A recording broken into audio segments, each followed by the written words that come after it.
Muito bem, vamos então para o nosso estudo bíblico de hoje. Eu vou pedir para os irmãos projetarem aí o nosso estudo, por favor, o slide. Eu fiz algumas imagens hoje para ajudar aí os irmãos. Muito bem, nós estamos estudando o segundo livro das Crônicas. Pode passar mais um slide. O próximo. Esse slide que os irmãos estão vendo, esse é o esboço dos dois livros, primeiro e segundo Crônicas. O que está em preto é o primeiro livro e o que está em vermelho é o segundo livro. Então, em linhas muito gerais, os dois livros, primeiro e segundo Crônicas, estão divididos em 4 partes. Veja só, as 2 partes em preto é o primeiro livro e as 2 partes em vermelho é o segundo livro. Primeira parte, as genealogias do povo de Deus. Primeiro Crônicas, capítulos 1 a 9.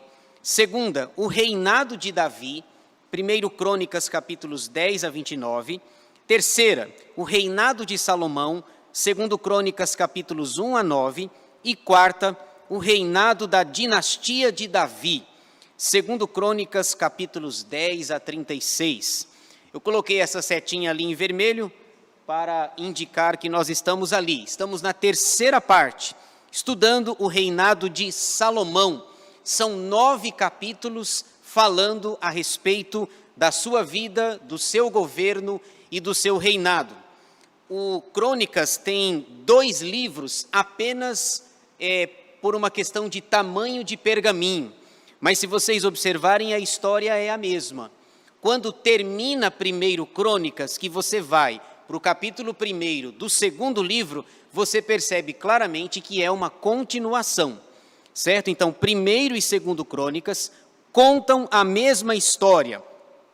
São mais de 50 capítulos, mas essas 4 palavras que eu deixei em negrito aí vão nos ajudar. A primeira palavra é genealogias, a segunda é Davi, a terceira é Salomão, e a quarta e última é a dinastia, são os reis que governaram em Judá.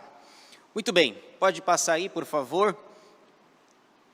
Primeira parte do livro, o reinado de Salomão, capítulos 1 a 9. O seu reinado está dividido em 3 partes.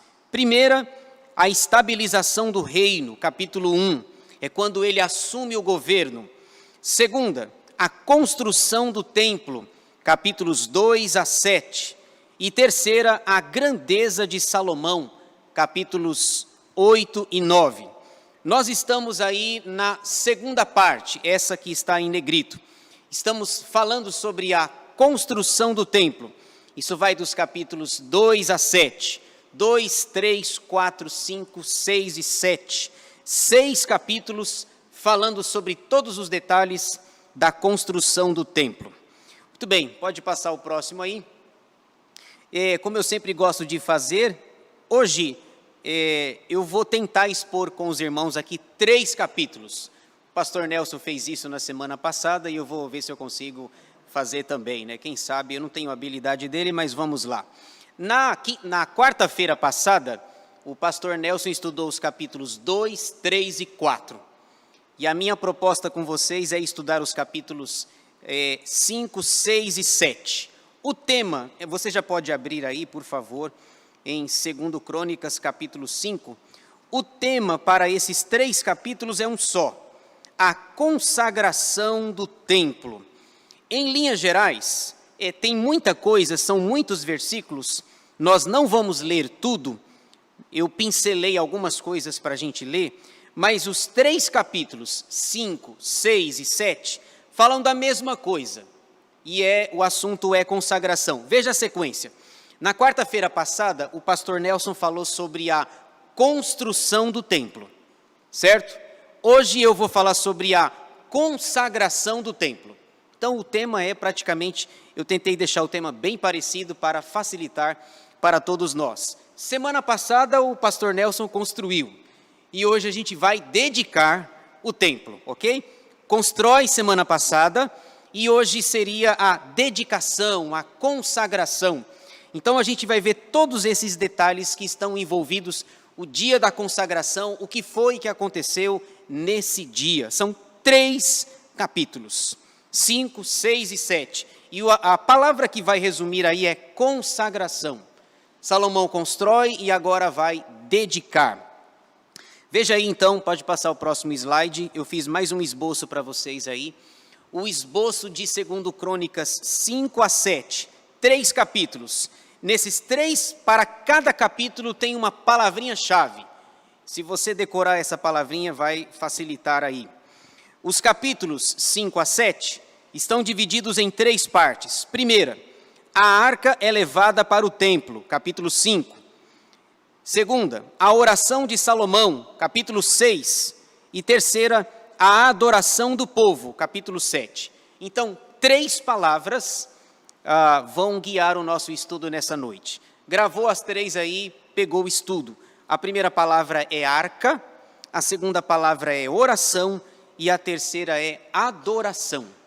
Arca, oração e adoração.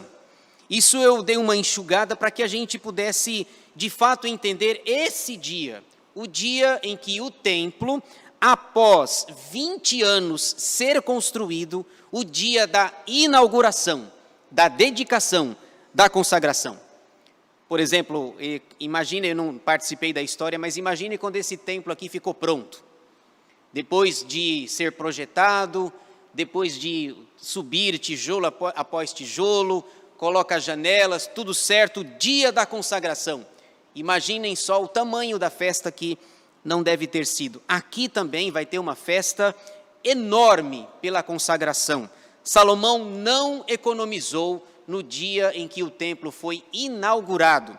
E é o que nós vamos ver, capítulos 5, 6 e 7. Vamos ver então a primeira palavra aí, é arca. Muito bem, eu trouxe um desenho aí para ajudar os irmãos. A primeira palavra, ou a primeira parte, a arca da aliança é levada para o templo, capítulo 5.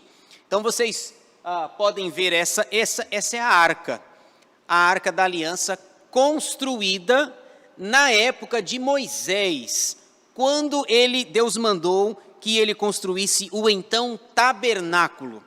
Essa arca era construída de madeira de acácia e era revestida toda de ouro. Você tem ali os 2 desenhos dos querubins, que na verdade é uma obra artística, é uma peça só. Os 2 querubins, na verdade, eles formam uma peça só. Mas a palavra-chave do capítulo 5 e a imagem que veio na minha cabeça é essa daí, a imagem da Arca da Aliança. Dentro da Arca da Aliança, a gente percebe que Moisés colocou 3 coisas. O que tinha lá? O que tinha lá dentro? A vara de Arão, que floresceu, correto? A vara de Arão. As 2 tábuas da lei, os 10 mandamentos, né? E o maná, um pote de maná para que as gerações futuras, quando o tempo passasse, se alguém perguntasse o que é isso, certo? Aliás, é curioso, né? A gente lê o maná caindo do céu, e a palavra significa o que é isso. É curioso o significado. Quando o povo viu a primeira vez o pão caindo do céu, que alimentava mais de 2 milhões de israelitas no deserto, quando eles viram aquilo pela primeira vez, eles perguntaram, o que é isso? Pois é isso aí. Ficou o nome, o que é maná significa o que é isso. E o texto bíblico vai dizer mais para trás, que eles comeram o maná há quanto tempo? Quantos anos? 40 anos. 40 anos comendo maná. Deus só parou de mandar o maná quando eles entraram na terra prometida e que eles já tinham condições de fazer a sua própria plantação. Quando chegaram lá, para de cair o maná. Então, para efeito de história, de memorização, efeito didático, de ensino, havia esses 3 elementos dentro da Arca da Aliança. E é curioso também que a madeira escolhida era a madeira de acácia. E a madeira de acácia é uma madeira dura, cheia de nó, complicada. Tanta madeira boa, Deus mandou fazer essa daí. Agora tem um detalhe, essa Arca da Aliança, feita de madeira de acácia, ela tem um ensino didático para nós, ela tem um simbolismo. Essa arca representa eu e você, ou você e eu. Um materialzinho ruinzinho, duro, cheio de nó, cheio de dificuldade, que nós não somos bons por natureza. Por que é revestido de ouro? Para dar uma melhorada, né? Dar uma melhorada. Então, a madeira é ruim, é revestido de ouro, tem todo um simbolismo para nos ensinar. No Novo Testamento, continuamos sendo ruins, mas tem esse simbolismo. Agora nós somos cobertos, não mais pelo ouro, mas pelo sangue de Jesus. É o sangue de Jesus, a Escritura vai dizer, que nos purifica de todo o pecado. Não é porque nós somos bons, temos capacidade, temos qualidades, não. Então, esse desenho, ele representava, a arca representava a presença de Deus no meio do povo. Salomão terminou de construir o templo. A primeira coisa que ele fez foi trazer a arca da aliança, símbolo da presença de Deus, para o templo lá em Jerusalém. Vocês se lembram, por exemplo, quando essa arca caiu na mão dos filisteus? Tem um problema, né? Lembra? Eles roubaram a arca, acharam que fizeram um grande negócio. Poxa vida, hein? Fizemos um grande negócio e a gente lê rápido e não percebe. Eles ficaram cerca de 6 ou 7 meses com essa arca. Mas estava todo mundo morrendo. Tinha lá 5 príncipes, 5 reis dos filisteus e um jogava a arca para o outro. A arca ficou um tempo aqui com o príncipe e o povo morrendo lá. Depois o príncipe jogava para o outro príncipe. E até que eles devolveram, colocaram a arca num carro, com bois, com vaca. E não é que as vacas foram direitinho e entregaram para Israel? Entregaram lá, fizeram a entrega direitinho. Essa arca, quando caiu na mão dos filisteus, causou grandes problemas. As pessoas estavam sendo castigadas e disciplinadas, porque ela representava a presença de Deus no meio do povo. Veja aí, brevemente, então, o desenho do capítulo 5 é esse aí. São 14 versículos e ele é representado por esse desenho, pela arca. Veja aí, então, no capítulo 5, o desenho, aí 14 versículos simbolizados na arca da aliança. Verso 1, assim se acabou toda a obra que fez o rei Salomão para a casa do Senhor. Então trouxe Salomão as coisas que Davi, seu pai, havia dedicado, a prata, o ouro e os utensílios. Ele os pôs entre os tesouros da casa de Deus. A gente já viu isso em capítulos anteriores, que Davi dispôs toda a sua riqueza, seus bens, para a construção do templo e também para todo o seu tesouro para ser dedicado nessa construção. Agora veja aí a arca especificamente, 5:2. Congregou Salomão os anciãos de Israel e todos os cabeças das tribos, os príncipes das famílias dos israelitas em Jerusalém, para fazerem subir a arca da aliança do Senhor da cidade de Davi, que é Sião, para o templo. Todos os homens de Israel se congregaram junto ao rei na ocasião da festa, que foi no 7º mês. Vieram todos os anciãos de Israel e os levitas tomaram a arca e a levaram para cima, com toda a tenda da congregação e também os utensílios sagrados que nela havia. Os levitas sacerdotes é que os fizeram subir. O rei Salomão e toda a congregação de Israel, que se reunira a ele, estavam diante da arca, sacrificando ovelhas e bois, que de tão numerosos não se podiam contar. Puseram os sacerdotes a arca da aliança do Senhor no seu lugar, no santuário mais interior do templo, no Santo dos Santos, debaixo das asas dos querubins. Esse Santo dos Santos era aquele lugar em que somente o sumo sacerdote podia entrar uma vez por ano, para fazer a expiação pelos pecados do povo todo, da nação inteira e também pelos seus próprios pecados. Veja só, verso 8. Pois os querubins estendiam as asas sobre o lugar da arca, e do alto cobriam a arca e os seus varais. Os varais sobressaíam tanto que suas pontas eram vistas do santo lugar, defronte do Santo dos Santos, porém de fora não se viam. aí estão os varais até ao dia de hoje. Nada havia na arca senão as 2 tábuas que Moisés ali pusera junto a Horebe, quando o Senhor fez aliança com os filhos de Israel ao saírem do Egito, séculos antes. Quando saíram os sacerdotes do santuário, porque todos os sacerdotes que estavam presentes se santificaram, sem respeitarem os seus turnos, e quando todos os levitas que eram cantores, isto é, Asaf, Remã, Jedutum, e os filhos e irmãos deles, vestidos de linho fino, estavam em pé para o oriente do altar, com símbolos, alaúdes e harpas, e com eles até 120 sacerdotes, que tocavam as trombetas. E quando em uníssono, a um tempo, tocaram as trombetas e cantaram para se fazerem ouvir, para louvarem o Senhor e render-lhe graças. E quando levantaram eles a voz com trombetas, símbolos e outros instrumentos músicos, para louvarem o Senhor, porque Ele é bom, porque a sua misericórdia dura para sempre. Vocês já viram algum salmo parecido, sim? Já viram, né? Salmo 136, né? Porque o Senhor é bom, porque a sua misericórdia dura para sempre. Lá na frente.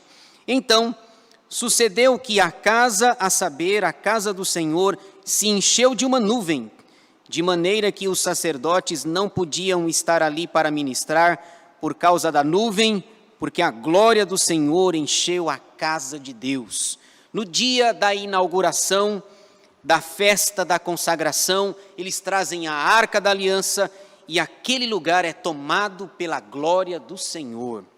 Tomado pela glória. Muito bem, vamos para a próxima imagem aqui. Então, o templo foi construído, o pastor Nelson construiu semana passada, e hoje eu tenho a tarefa de consagrá-lo. Segunda parte. A segunda parte é a oração de Salomão, capítulo 6. Veja que o capítulo é longo, são 42 versículos, que podem ser resumidos numa palavra, e a palavra é oração. No dia da consagração, traz a Arca da Aliança. Salomão, que é o rei da nação agora, vai orar, pedindo pela sua vida, pedindo também pela vida do povo de Israel, para que Deus abençoasse aquela nação. 2 palavrinhas ou 2 partes contém o capítulo 6. A primeira é a palavra povo, versículos 1 a 11. E a segunda é a oração propriamente dita. Veja aí então o capítulo 6, apenas alguns versículos a gente vai pincelar. Capítulo 6, verso 1. Então disse Salomão. Esse então é por conta do que aconteceu no capítulo 5. Traz a Arca da Aliança, tira ela da cidade de Davi, coloca num lugar específico, e agora então ele vai falar com o povo, depois vai falar com Deus numa oração. Então disse Salomão: o Senhor declarou que habitaria em nuvem espessa. Edifiquei uma casa para a tua morada, lugar para a tua eterna habitação. Voltou então o rei o rosto e abençoou toda a congregação de Israel, enquanto ela se mantinha em pé, e disse: bendito seja o Senhor, o Deus de Israel, que falou pessoalmente a Davi meu pai, e pelo seu poder o cumpriu, dizendo: desde o dia em que eu tirei o meu povo da terra do Egito, séculos antes, não escolhi cidade alguma de todas as tribos de Israel para edificar uma casa, a fim de ali estabelecer o meu nome, nem escolhi homem algum para chefe do meu povo de Israel. E ele vai continuando aí, falando com o povo. A partir do versículo 12, ele faz uma oração. Essa seria uma oração de consagração pelo templo, para que esse templo funcionasse, servisse como meio de adoração a Deus, e todas as tribos deveriam estar ali. Por exemplo, lá no Salmo 122, o versículo 1, o salmista Davi diz: alegrei-me quando me disseram, vamos à casa do Senhor. É quando as tribos, as 12, se reuniam e elas iam se encontrando pelo caminho para adorar a Deus em Jerusalém, porque só tinha um templo.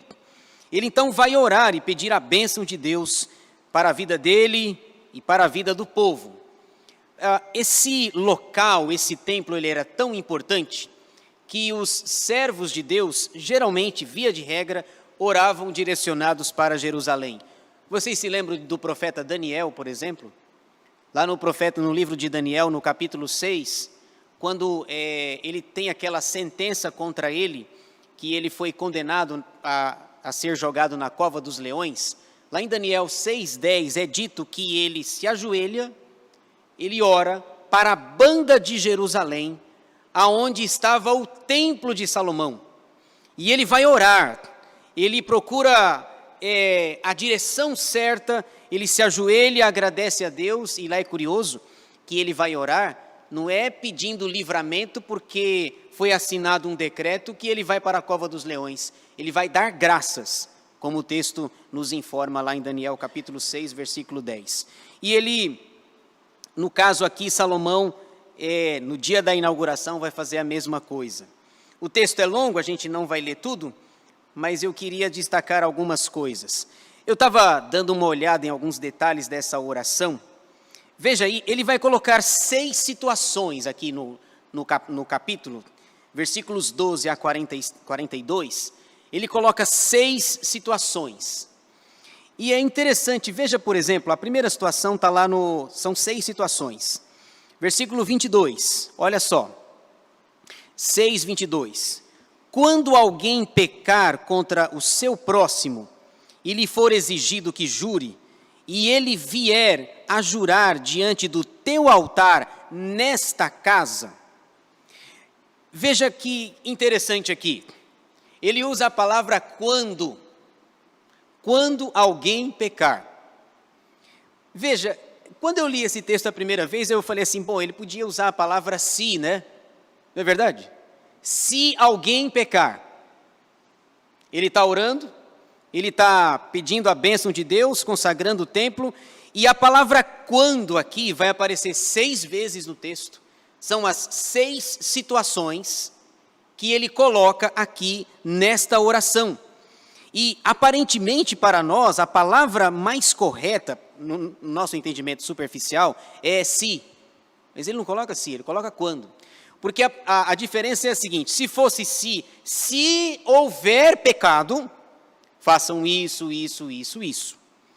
Mas a palavra quando já muda a conotação. A ideia do quando o quando pressupõe que vai ter pecado, certo? Quando pecar e vai pecar, certo? Quando o povo, ele já está sabendo que vai pecar. Quando o povo pecar e ele vai pecar, façam isso, isso, isso, isso. Então, é a diferença aí entre o se e o quando.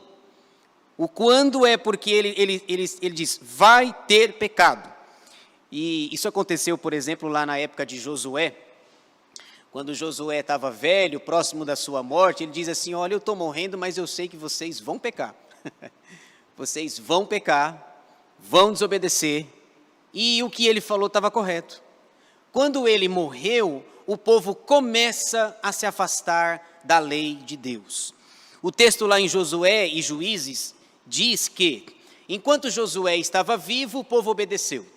Enquanto os anciãos que conviveram com Josué estavam vivos, o povo obedeceu. Quando Josué e os anciãos morreram, o povo desobedeceu. Então a palavra aqui não é se, a palavra é quando.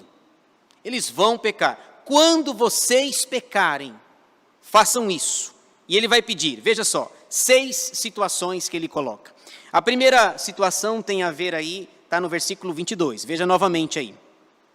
Portanto, quando alguém pecar contra o seu próximo, e lhe for exigido que jure, e ele vier a jurar diante do teu altar nesta casa, ouve tu dos céus, age e julga a teus servos, dando a paga ao perverso, fazendo recair o seu proceder sobre a sua cabeça e justificando ao justo para lhe retribuires segundo a sua justiça. Então, se alguém pecar contra o próximo, ele deve vir aqui e ele vai jurar diante desta casa que eu construí. Se ele estiver falando a verdade, Senhor, ouve, a prece dele. Responde, atende. Quanto ao perverso, pune-o. Ele deixa claro. Segunda situação, versículo 24. Veja que tem quando no 22, acompanhe comigo aí. Quando no 22, 24, 26, 28, 34 e 36. Eu vou ler só esses quando aí, essas situações. A segunda situação, versículo 24. Quando o teu povo de Israel, por ter pecado contra ti, for ferido diante do inimigo, e se converter, e confessar o teu nome, e orar, e suplicar diante de ti nesta casa, ouve tu dos céus, e perdoa o pecado do teu povo, e faze-o voltar à terra que lhe deste e a seus pais. Quando o teu povo pecar, porque eles vão pecar, não é se pecar, é quando pecar. Então ele diz assim: Senhor, quando acontecer isso, perdoa, ouve e perdoa. Terceira situação, quando não houver chuva na terra. Veja só, terceira, versículo 26. Quando os céus se cerrarem e não houver chuva, por ter o povo pecado contra ti, e ele orar neste lugar, e confessar o teu nome, e se converter dos seus pecados, havendo-o tu afligido, ouve, escuta, perdoa, abençoa, mesma dinâmica, e tenha misericórdia do teu nome. Se o povo pecar, Senhor, e se o Senhor não mandar a chuva, e se eles se arrependerem, manda a chuva de novo. Não foi assim com Elias? Lembra de Elias? Elias disse assim certa vez, lá em 1 Reis 17, para o rei Acabe: tão certo como eu vivo, não vai chover, até que eu diga outra vez, vai chover. E Tiago, no capítulo 5, lá no Novo Testamento, diz que ficou 3 anos e meio, sem chover. No dia que Elias disse que ia chover, choveu. Então veja a terceira situação: Senhor, se o povo estiver pecando e o Senhor dá uma segurada no céu aí, se o povo se arrepender, manda chuva de novo. O texto lá de Reis diz que Acabe, o rei, procurou Elias em todos os lugares do mundo. E quando ele chegava numa nação, ele fazia o povo jurar que não tinha visto Elias. Elias era o homem mais procurado, vale uma fortuna Elias, vivo ou morto, de preferência vivo, para eu matá-lo. No caso do rei Acabe. Então, Senhor, se o povo pecar e se não estiver chovendo, vai prejudicar a lavoura, Senhor, ouve, perdoa, atende e manda chuva de novo. Quarta situação, não é se, é quando. Versículo 28. Quando houver fome na terra, ou peste, quando houver crestamento ou ferrugem, gafanhotos e larvas, quando o seu inimigo o cercar em qualquer das suas cidades, ou houver alguma praga ou doença, e o povo orar, como é que faz? Ouve, escuta, perdoa, tenha misericórdia. Quando houver fome, a gente viu recentemente aqui que houve uma fome lá na época de Davi, houve fome no Egito, houve fome e escassez na época de Gideão, sempre houve. Quando houver pragas, Senhor, e o povo se arrepender, perdoa. A palavra gafanhotos me remete para um livro da Bíblia, o livro do profeta Joel. Joel vai falar de uma praga, a praga de gafanhotos. E tem um negócio lá que eu nem sabia, né? Tem 4 tipos de gafanhotos, né? O migrador, o cortador, o destruidor, o avassalador é por minha conta. Oi? 4 tipos lá. Ele diz, ele fala de uma praga, a praga de gafanhotos. Quando vier gafanhotos para destruir a terra, quando vier fome e se o povo se humilhar, escuta, Senhor, ouve, perdoa e tenha misericórdia do povo. Tudo bem, quinta situação, não é se, é quando. Versículo 34, quando houver guerra, é a quinta situação que ele coloca aí, veja só. Quando o teu povo sair à guerra contra o seu inimigo, pelo caminho por que os enviares e orarem, voltados para esta cidade que tu escolheste, e para a casa que edifiquei ao teu nome, ouve tu dos céus a sua oração e a sua súplica e faze-lhes justiça.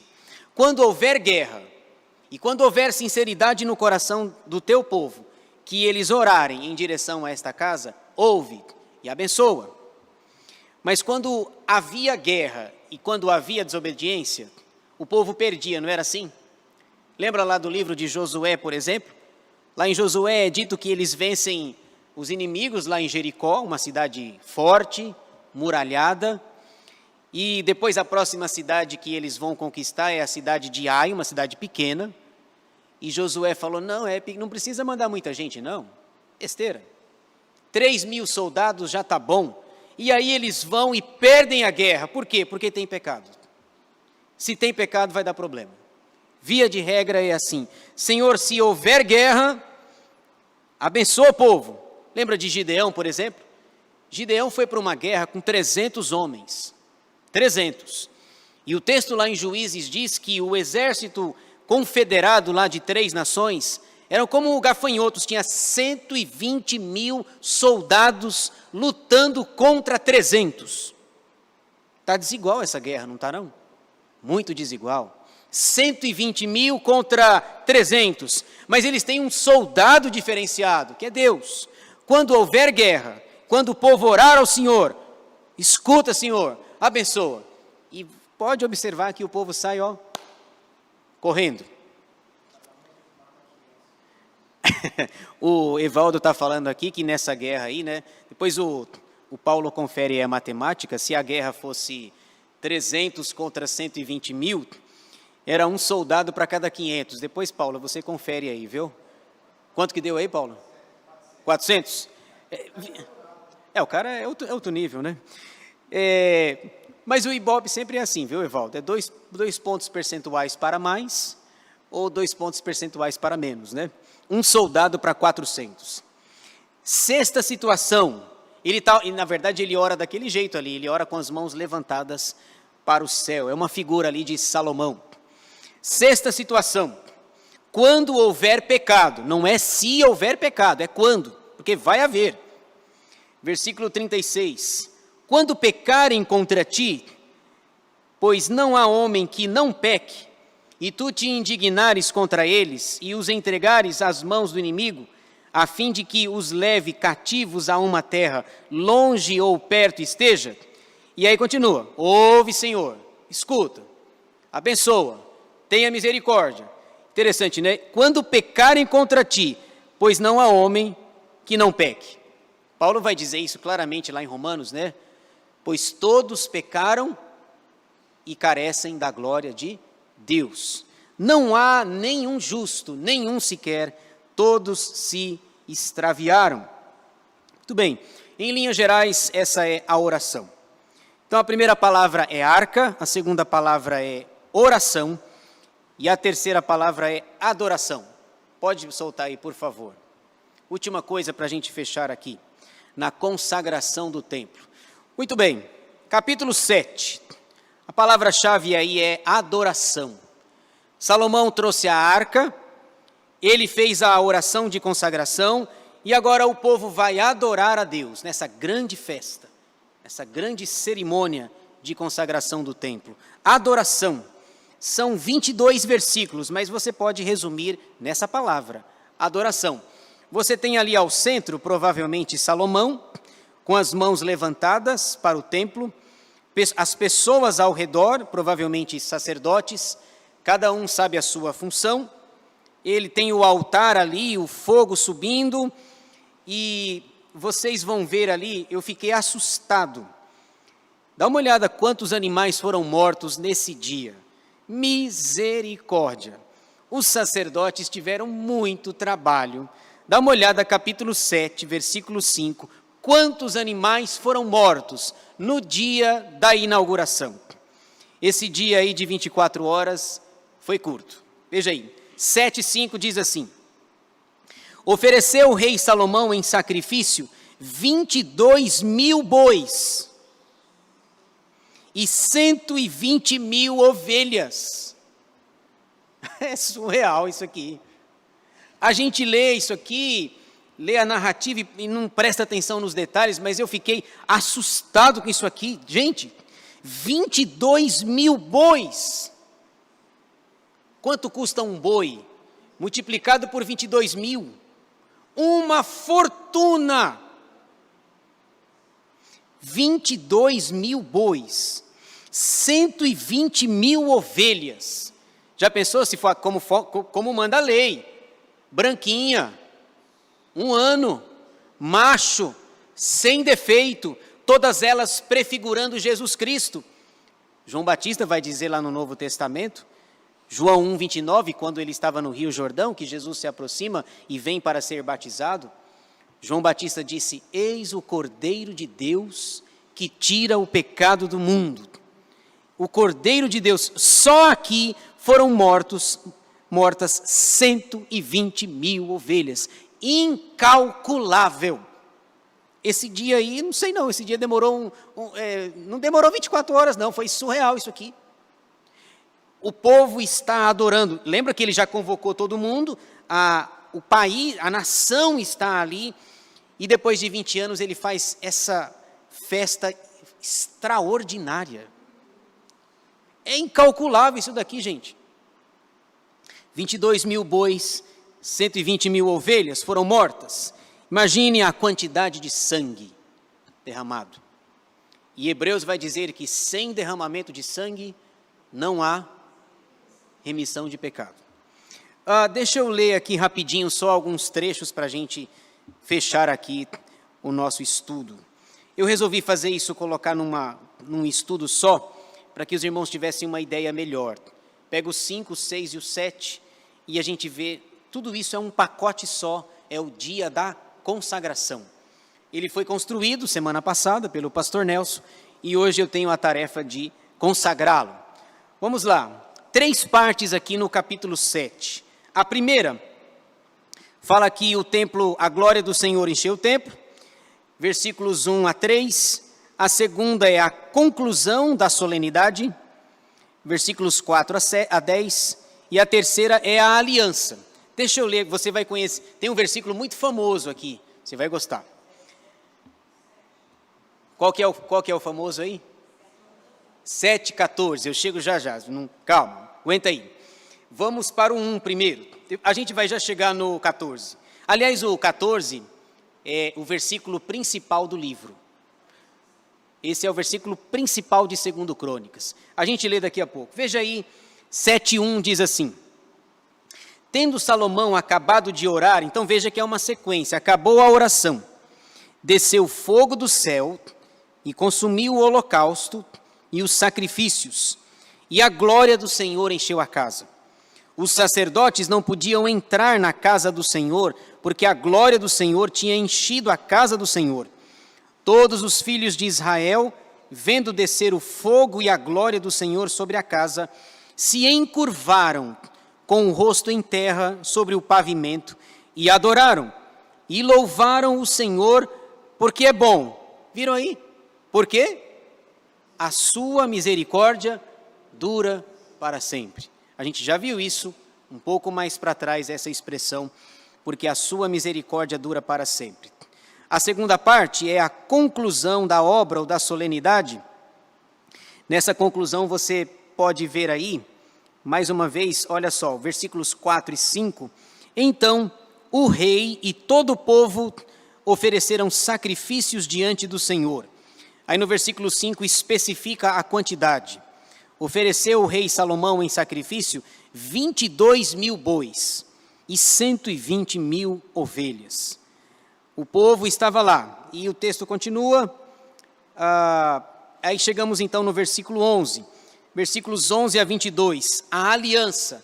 Deus agora então vai fazer uma aliança com o seu povo, e eu quero destacar aqui, eu vou ler de 11 a 14, diz assim: assim, Salomão acabou a casa do Senhor e a casa do rei. Tudo quanto Salomão intentou fazer na casa do Senhor e na sua casa, prosperamente o efetuou. De noite, apareceu o Senhor a Salomão e lhe disse: ouvi a tua oração. Lembra lá do quando? Quando, 6 vezes. E aí Deus diz no versículo 12: ouvi a tua oração e escolhi para mim este lugar, para a casa do sacrifício. Se eu cerrar os céus, de modo que não haja chuva, ou se ordenar aos gafanhotos que consumam a terra, livro do profeta Joel, ou se enviar a peste entre o meu povo, agora vem o versículo principal do livro: se o meu povo, que se chama pelo meu nome, se humilhar e orar e me buscar e se converter dos meus caminhos, então eu ouvirei dos céus, perdoarei os seus pecados e sararei a sua terra.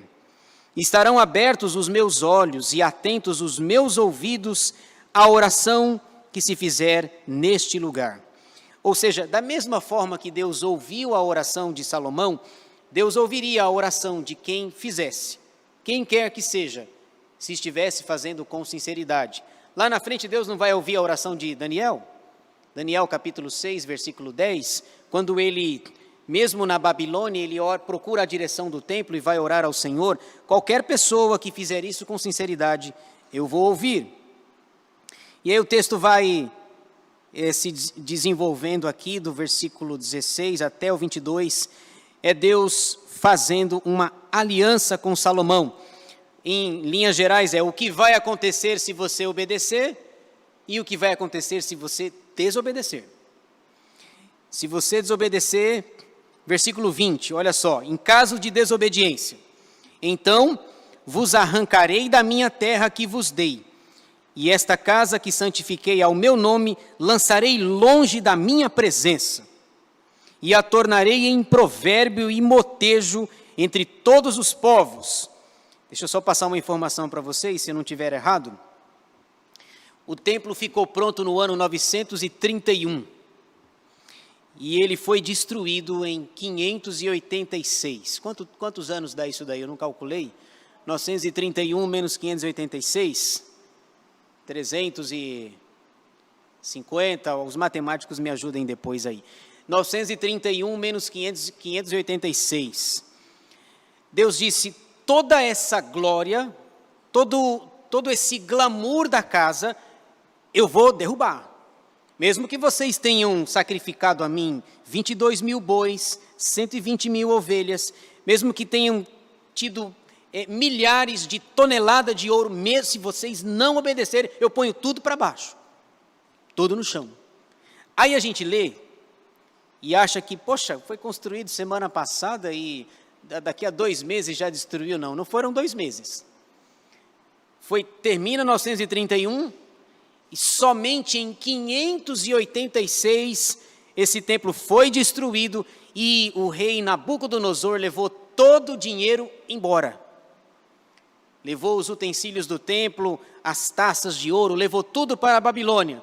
E um belo dia, o seu filho Belsazar, está lá em Daniel capítulo 5, o seu filho deu uma festa para 1000 grandes, 1000 autoridades, e usou aquelas taças, aqueles utensílios do templo. Quando aparece a mão na parede, lembra disso? Mene, Mene, Tekel e Parsim. Isso é, séculos depois. Deus disse: se você não obedecer, eu vou tornar essa casa um provérbio, um motejo, eu vou colocar essa casa no chão. E colocou. Depois tem toda aquela história lá, precisa vir Esdras, precisa vir Neemias e reconstruir o templo, e assim por diante. Mas a gente vai chegar lá em Nabucodonosor, o megalomaníaco Nabucodonosor. Por hora, era isso que eu queria trazer para vocês. Só para a gente fechar aqui, conseguiu, calculou aí, Paulo?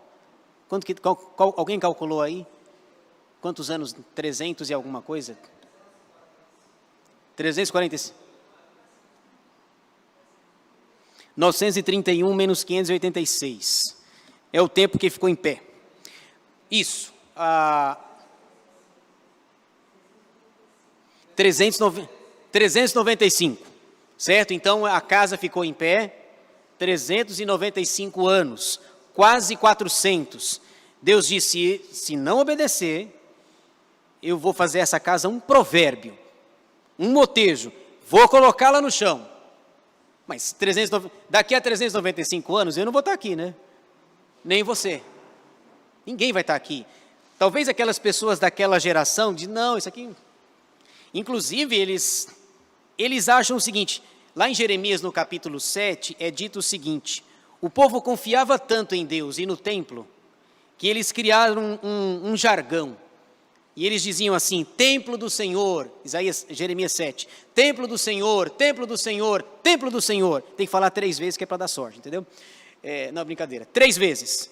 Então, aí eles, com o tempo, eles não confiam mais no Senhor, eles confiam no templo.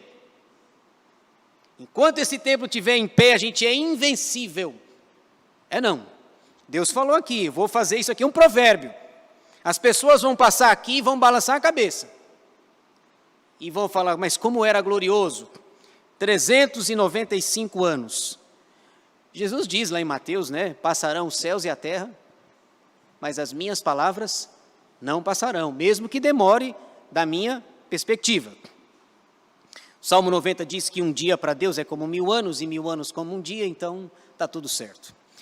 Vamos fechar aqui. Aplicação. O que podemos aprender de 2 Crônicas 5 a 7?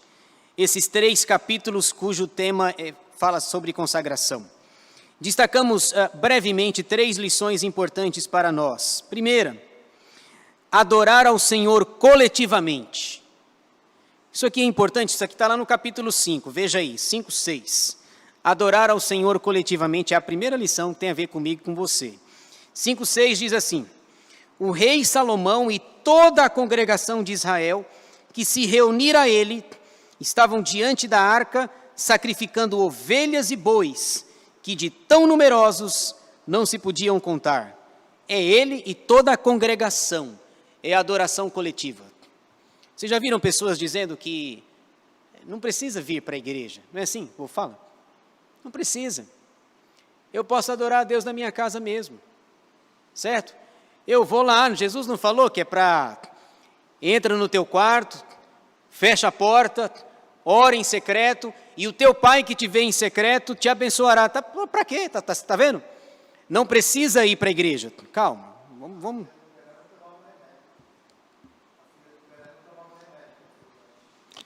Pois a gente não pode ser negligente, né? Então, a ideia de adorar ao Senhor coletivamente, nós precisamos disso, irmãos. Precisamos nos congregar. Aliás, Hebreus 10, 25 fala, né? Não deixemos de congregar, como é costume de alguns. Congregar é um mandamento. Vir para a igreja é um mandamento, tanto quanto não matarás, não adulterarás, não furtarás. Parece que a gente dá mais valor para o não matarás do que não deixemos de congregar. Mas os 2 são mandamentos. Primeira lição, adore ao Senhor coletivamente. Segunda, orar a Deus pelo seu povo. Capítulo 6, versículo 19. Veja aí, 6, 19. Salomão ora pelo povo. 6, 19. Atenta, pois, para a oração de teu servo e para a sua súplica, ó Senhor meu Deus, para ouvires o clamor e a oração que faz o teu servo diante de ti.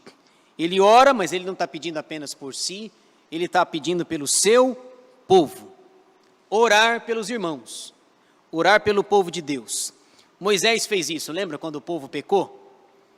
O povo pecou, construiu o bezerro de ouro lá, e Moisés ora e intercede e diz assim, Senhor, perdoa o pecado do povo aí, perdoa. Aliás, ele diz uma coisa que eu não diria, não sei você, mas eu não diria não. Perdoa o pecado do povo ou risca o meu nome do livro. Eu, hein? Fala não. Vai, e se ele riscar? Ou o Senhor perdoa o pecado do povo ou risca o meu nome do livro. Não. Senhor, perdoa o pecado do povo, tenha misericórdia, deixa o meu nome no livro. É melhor. Não sei o que está passando na mente de Deus, certo? Então ele ora pelo seu povo. E Deus havia falado, Moisés, eu vou acabar com tudo. E vou começar tudo de novo, e vou começar só com você, viu? Você e sua mulher. Você, sua mulher e seus filhos. Vou começar tudo. Mas sim, mas já tem 2 milhões, vai começar de novo. Já tem 2 milhões aí. Não precisa começar de novo, não. E veja, ele ora e ele tem aquela ousadia lá e Deus falou, tá bom, Moisés, eu não vou não, tá? Eu não vou, mas eu vou mandar um anjo com você. Não, senhor. Anjo, eu quero o senhor. Veja a ousadia de Moisés, orar pelo povo de Deus. E é orar para abençoar o povo, não é? Certo? Não é a oração do promove, não. Conhece a oração do promove? Senhor, leva para ti. Não, é para abençoar o povo. Segunda lição, orar pelo povo de Deus. Terceira e última, obedecer os seus mandamentos. Veja aí capítulo 7, versículo 17. É preciso que nós obedeçamos aos mandamentos de Deus, todos eles.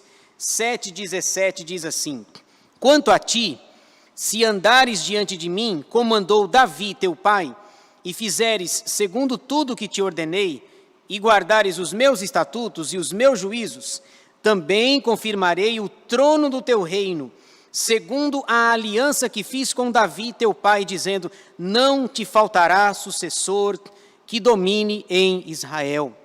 Obediência. Lá em 2 Samuel 15, 22, se eu não me engano, o texto vai dizer que eis que o obedecer é melhor do que o sacrificar. Porque às vezes eles sacrificavam sem obediência. Deus quer a obediência, o sacrifício com a obediência. É preciso obedecer os mandamentos de Deus. Tem um livro na Bíblia, o livro dos Juízes. O livro inteiro.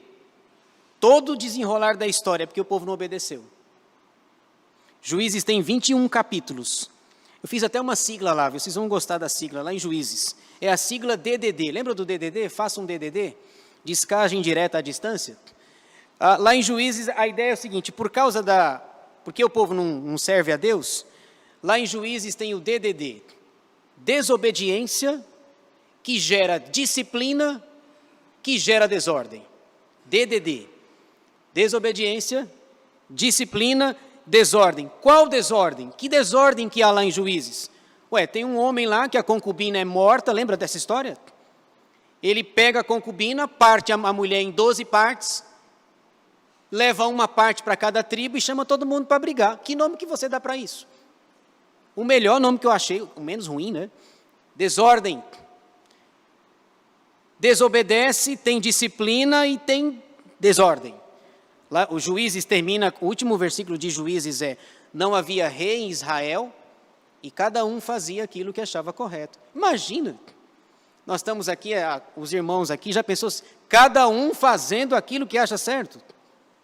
Eu faço o que eu acho certo, a Edenilda também, aqui nós já teríamos 40 opiniões diferentes. E a Bíblia? Não, é para obedecer os mandamentos de Deus.